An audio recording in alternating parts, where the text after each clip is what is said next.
Kasama ko si Johnny. Pupunta kami ng City Hall ngayon. Sorry, it's been a very long time since I haven't done a vlog.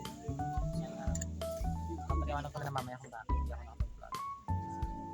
Kuha na din ako na siya dahil sa mukha ko lang. Diba niya o bagong gawin.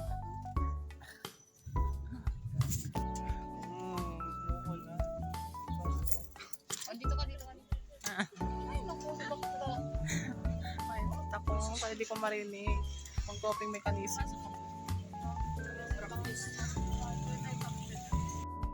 Sige na yan.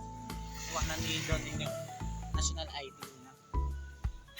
Yung namin dito rin yung mag-apply. Pero sabi daw, pwede naman daw sa mga mall like yung RFC Mall, SM Molino, ganyan. So, pupunta na kami SM Molino mamaya. Ay, so muna lang. Para mag-apply ako na siya ID. Tapos yun na yun. Nasa all green kasi kung makapag-apply ako. Okay. Pati sa all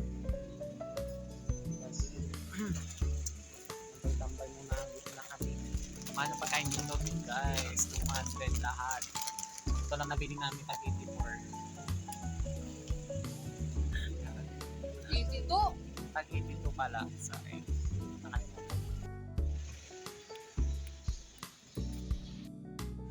So, dito na lang kami mag-inquire pa na siya ID.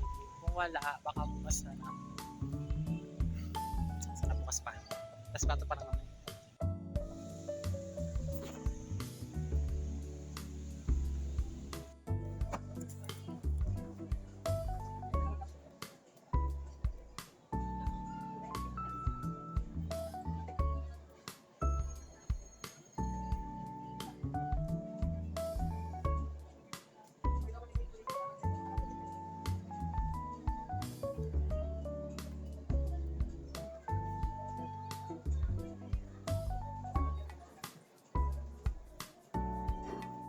Guys, 100 pesos.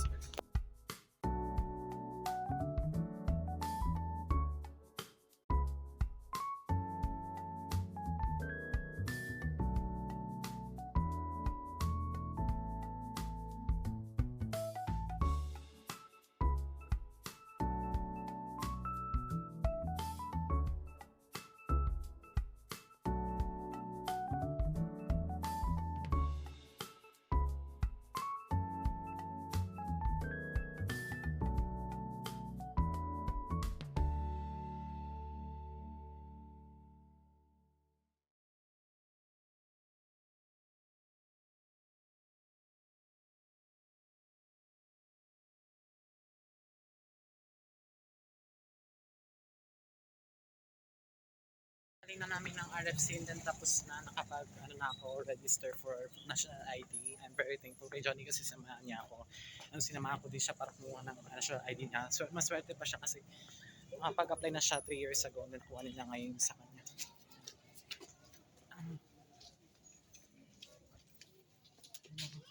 Ayan, bukas punta kami doon para mag-overnight kay Johnny and Monday mag-inquire kami ng testa kasama sa Alivio pati si Johnny.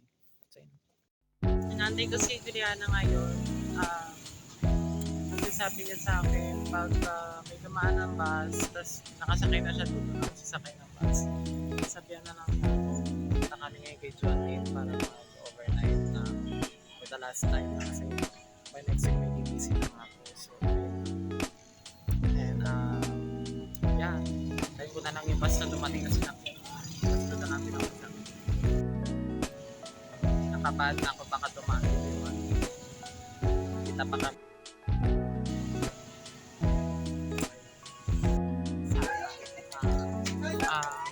sa mga restaurant dito sa Circle ng Paliparan. Start na kami mag-walk. Sabi ko nagugutom na ako kaya kumain tapos punta na kami sa Circle para tambay na ako. Dala ko ng kumot para magbubuha namin sa ayun na kubo.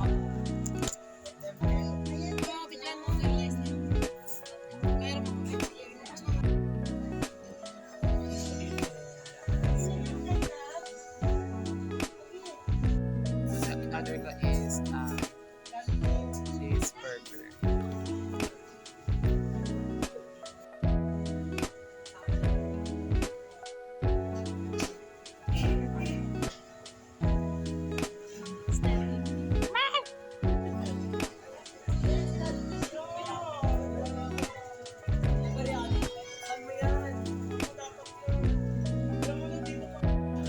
pusa si Joy.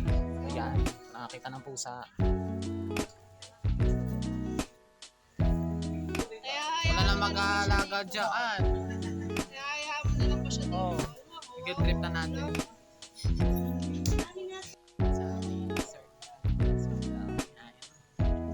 Ayan. Itong circle ng Kalibatan. Parang park lang. Wala na kami dito nakaraan eh. You guys remember?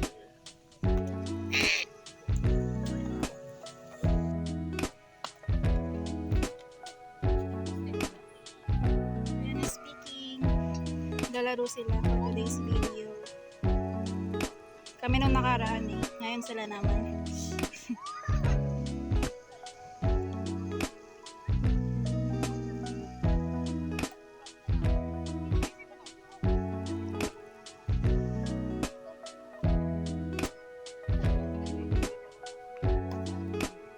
Hala, sige, mga inday. Diyos ko.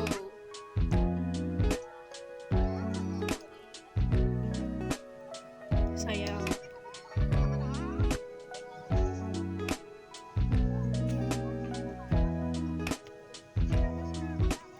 Ang beshi niyo, hindi halatang may problema. Pero problemado na talaga siya, guys. Ito naman. Problemado din naman. Ako din, te. Diyos ko. Lahat kami problematic, pero look, we're happy.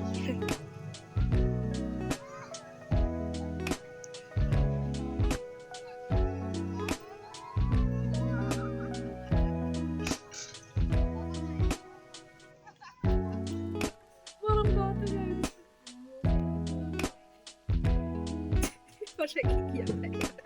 Tingnan lang po, ilang sabon na ilang sabon na lang yun eh. Kaya mo yan.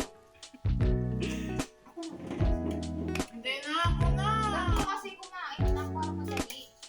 Oo. Yan, susubot. Isa. Hindi na ako nakakain! Ayun naman. Ganyan siya maging nanay. Ganyan kumain, hindi iniisa-isa, patanga-tanga ka. O, last na to. Meron pa last. Na, ayaw mo na yan. Ngayon, kumain pa yung sa mail. Ay na talaga, maglalaba ba talaga ako ng kama mamaya? Ay na talaga, bukas talaga. Aking mahal. Shots! Okay.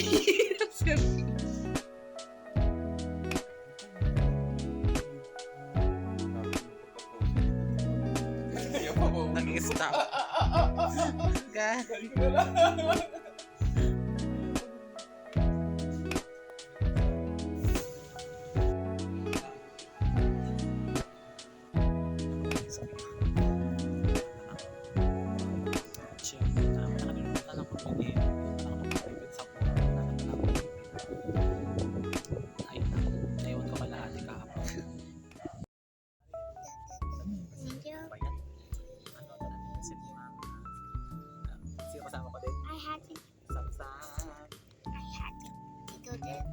Go chow it, the goatee, and Tita Maggie, Tita M, and also Tita, and also I feel it taking a burglar appeared, and turned Tita Gigi to a burglar, a Are burglar. you sure it's my mother? Hamburger. My mother is a burglar. Yeah, my dad, a monster. Kailan mag-explain naman sa akin. Minsan sis na sa banyo ako kasi sa banyo minsan kasi ako mag-edit. ito na kasi yung free time ko. Ano kasi, pali kasi si Sam is, actually long time ago pa nito pinento na parang minulita daw siya, parang may something na umakyat sa gate habang tutulog kami noon. And then, basta parang may narinig ako umakyat sa gate. Tapos sinabi niya, there's a burglar outside, gano'n. And then, pero noong una ka na namin kasi totoo. So, yung pala, ano pa lang niya pala, parang panaginip lang niya pala may umakyat doon sa gate na burglar. So, sinabi niya, ano daw, there's a lady burglar daw, gano'n. So, babae daw yung burglar. Tapos, later sinabi niya, Tita Gigi daw, yung mama ko daw yung burglar. So, ibig sabihin na panginipan yung mama ko na, Punta na ako doon na umakyat doon sa gate namin. Yung pala, ano lang niya pala panaginip. Akala namin totoo. So, ayun na. No more. And Titi Chan. Born burglar back to my Titi. So, Sam. Ba't nagdalag yung phone? Ay, Tinatagawat na naman talaga. Sana tumadan mamaya may matamaan yung kotse. Kasi kaya lang. Oh my God. Tingnan mo ko. Oh my God, sobrang init.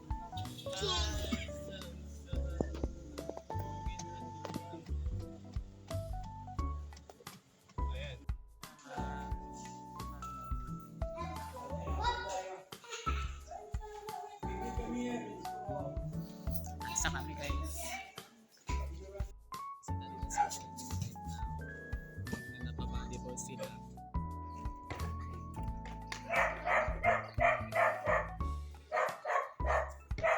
Ayan po si Miss Villar. Ay, nako. Nandito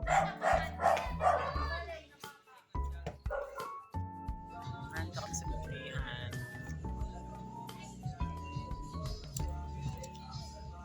Na-enjoy na yung last day kasi bukas mag-a-apply na ng trabaho. Lutrihan.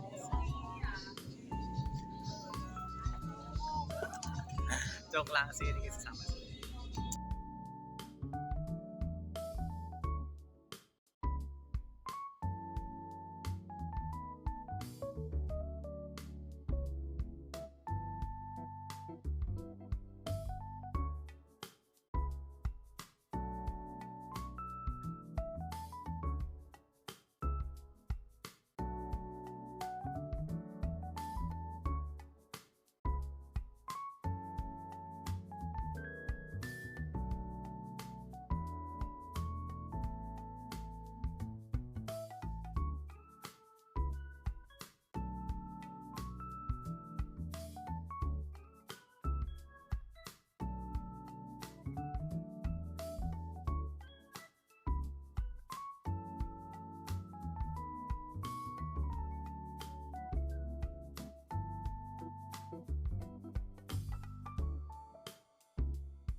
Yan. Nandito na ako sa city. Dito ko yung requirements ko. Oh my God, di ko alam kung saan. Dito ako sa motor na lolo ko. Dito ako tumatambay. Ano kasi, right after na mag-apply ako ng jobs, kasi nagkaroon kasi ng job fair program sa SOMO, pinatupad nila strike yon para makatulong sila doon sa mga gusto makahanap ng work, gano'n, lalo sa mga kabataan katulad ko na yung ganitong age, ganyan. Yung mga iba na pagbabalak na mag-working student or mag-work na lang muna bago mag-college. So, yun. So, ayun. So, nag-try din ako. So, nag-apply din ako ng company. Nag-apply ako sa SM Hypermarket as cashier. Tapos, nag-apply din ako sa SM Passion as sales clerk. Pero, ayun. So, sinabi na sa akin na text na lang ako kung kailan yung final interview. Pero, ito yan. Ito kasi makinig na kayo. Ito nga. So, balik. Unexpected kasi nga. Kasi sabi ko nga, kasi ano na lang, parang isang university na talaga yung pag-asa ko. Ngayon, pag hindi ako nakapasa doon sa university na yun, tutuloy na ako sa work. Talaga, baka mag-stop muna ako mag-aral, baka magkaroon muna ako ng 1-year gap. Pero nung right after na mag-apply ako ng work, ganyan, pag-uwi ko sa bahay, kasi sabi daw, lumabas na yung result ng mga nag-take ng entrance exam sa KATSU, lumabas na daw. So, noong hindi ko muna tingnan nung umagang yun, hindi ko muna chinek, ganyan. Inuna ko muna talaga yung pag-apply ng work. And then, right after that, ayun nga, sabi nga din nila lumabas ito yung results. So, ayun, hindi ko pa tinignan, pero habang nag-apply pa lang, habang nag-apply ako, tapos habang bago ako magpa-interview sa last na inapply-an ko, sinabi ko na puwede pa-check na lang kung kung pasado nga ako, ganyan. So, sinend ko yung Gmail ko, pati yung password ng Gmail ko sa mga kapatid ko pero di nila mabuksan. So, ayun sabi ko, sige ako na lang magtitingin pagkatapos ko mag-apply ng work. Pagkatapos ko ayun, basta masabi yung resume ko. And then, right after kong yan, pumunta doon sa, yun nga, doon sa SOMO na yun, sa job fair na in-apply ako.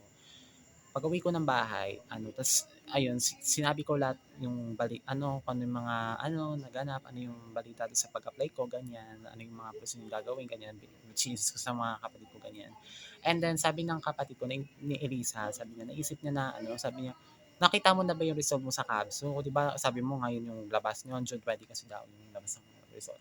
Sabi ko, hindi ko pa na-check, ganyan. Sabi niya, check na natin, ganyan. Sabi ko, ayoko na muna, sabi ko, mamayang gabi na natin, i-check kasi, para mamaya na lang din ako gabi mag-mental breakdown. Kasi na-expect ko na talaga na baka hindi ako pasado nga. Kasi, kung if you guys remember, nung pumunta kami ng PUP para mag-take ng entrance exam, 4 yung kasama ko noon. So, dala ko nga klase isa yung taga Southeast. Naging friend ko na rin yun.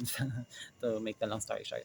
Tapos, yun nga, so, nung lumabas yung result ng entrance exam, sabi nila, ayun nga daw, binalitan na. Tapos, isa yung nakapasa sa amin. Tapos, yung bading din actually yung kasama ko nun. Yung isa rin bading na ka-classmate ko nga na friend ko rin, sabi hindi daw siya nakapasa ng CABSO.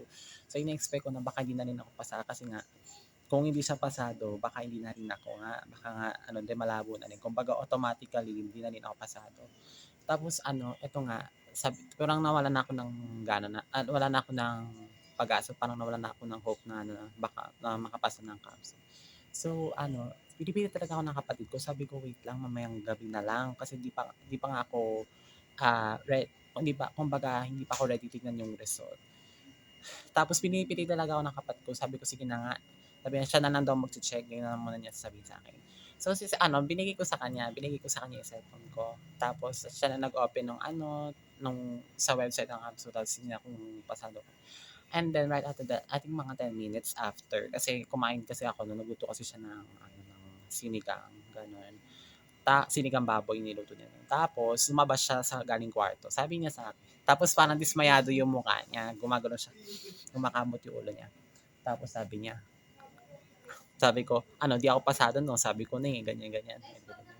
Tapos, kinakamot niya pa rin yung ulo niya, parang, dismayado siya gano'n.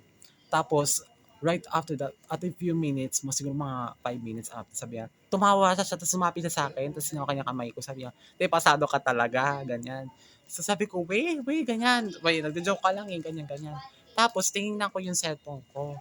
Tapos nakalagay talaga, pasado ako. Ay, sabi nila, daw, congratulations, you are qualified to the, ganyan, ganyan, yung program nga, ito yung Bachelor in Secondary Education major in English. Yun daw, tapos yun, hindi ako makapaniwala, as in talaga, parang, sigaw ako ng sigaw, tapos niyakap po sila isa-isa, iyak ako ng iyak, ganun.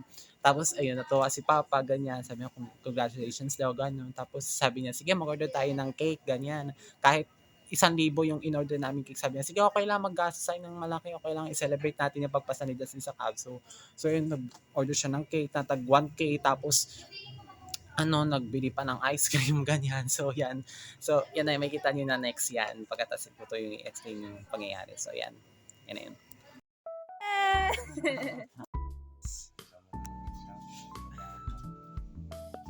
Thank you, family.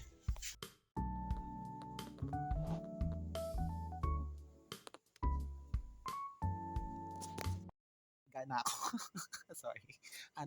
Pero yun na nga. So, yun na yung nangyari. And then, ngayon, ang problema ko naman, di ba nga, sabi ko, nag-apply nga ako ng work. So, nagdadalawang isip ako kung itutuloy ko ba o ika-cancel ko na. First, napag-decision ko na talaga na i-cancel ko na. So, tinext ko na yung mga,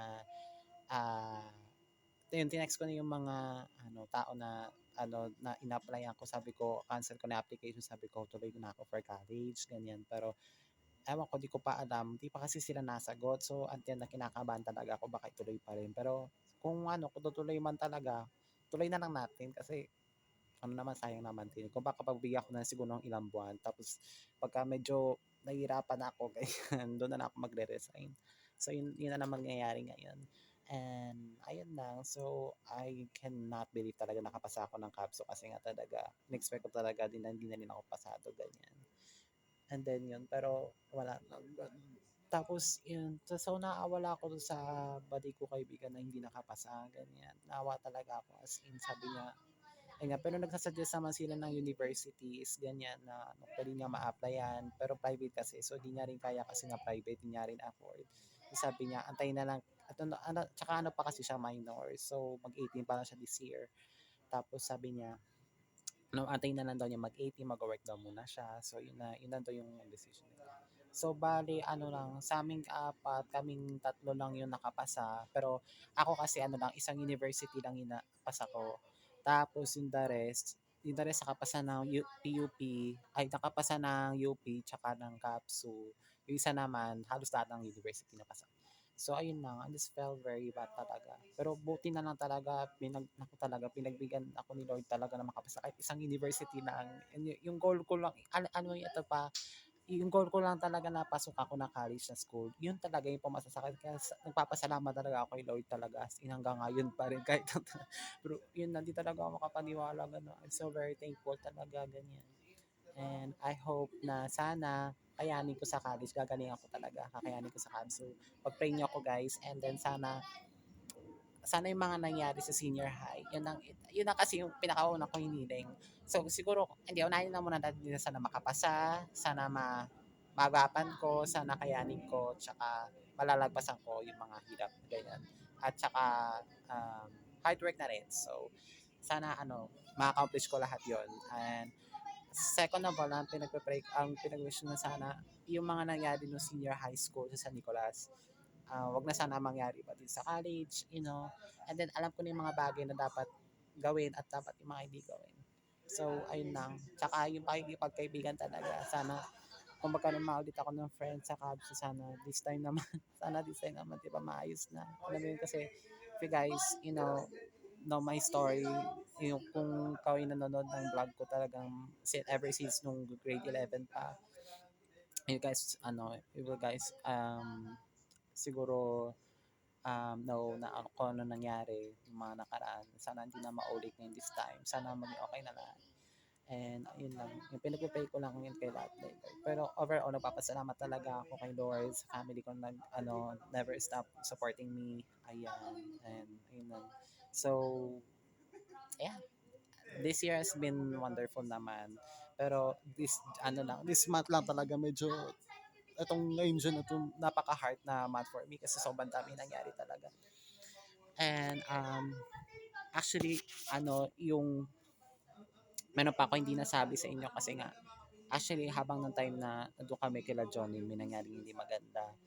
Hindi ko alam kung kailan ko ikwento sa inyo, pero tsaka na siguro sa next vlog na lang. Pero basta marami nangyari nung araw na yun talaga. Pero nakaraos naman din. Naragpas naman din namin. And ayun lang. So, yes, thank you for watching. And I hope that it will be memorable moment for me. Tsaka, ano na rin, para magbigay na ng inspiration sa mga iba. Lalo na sa mga kapwa kong student. Tsaka yung magbabalak mag-working student. So, ayun lang. So, I hope you guys enjoyed this video. And I'll see you guys in the next vlog. Sa next vlog naman yung upload ko is yung ano ba yung uploadin ko next? Basta tingnan na lang natin. Pero yun lang. Thank you guys for watching and I hope you guys see you next time.